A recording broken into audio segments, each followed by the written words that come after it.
Dividing decimals with number chips. This is a digital lesson, and this one is football themed. And it starts with explaining to the students how to shift the decimal point all the way to the right before you divide. And it gives a couple of examples here in the next two slides. Students are going to start on slide 5. So they're going to be doing their division using these number chips. And they want to move them into the correct place. So they're going to just click and hold on the edge of the chip, and then they can move it wherever they like. Every slide has every number the students need. So if they get to the end of the problem and the numbers aren't working, they know that they have made an error and they need to go back and check again. So the first thing it's going to ask them to do is to type how many places they're going to move their decimal point to the right. So in their divisor, they're going to move that decimal point all the way to the right. So in this case, just one place. That'll help them to place this decimal point in their answer. So 6 goes into 23 3 times. So we're going to move that 3, click and hold on the edge. Multiply 6 times 3 is 18. Subtract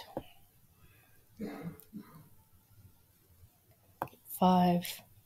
Bring down the 4. And 6 goes into 54 9 times. Now they've got a movable decimal point. So if they moved it one place to the right, they're going to have to move this one also one place to the right, and then the dividend. And then it goes straight up into their quotient. So they've got a few more slides. They're going to do the same thing, do the decimal. They're going to type how many places they move that decimal point to the right. And then in their answer, they've got to move that decimal point 2 places to the right. Now, every problem slide has a yellow heart with a letter in it. That is going to help them solve a riddle, a football riddle, on the final slide.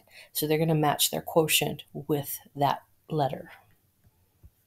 So they've got a few more. It gets a little bit more difficult as they go, a little bit more difficult division. And then when they get to that final slide, here are all the solutions that should be from the previous slides. They're going to scroll back through and they're going to type in that letter in the yellow heart that matches that quotient. And it should solve the riddle, where do hungry football players play? So that is a digital lesson, dividing decimals with number chips, football themed.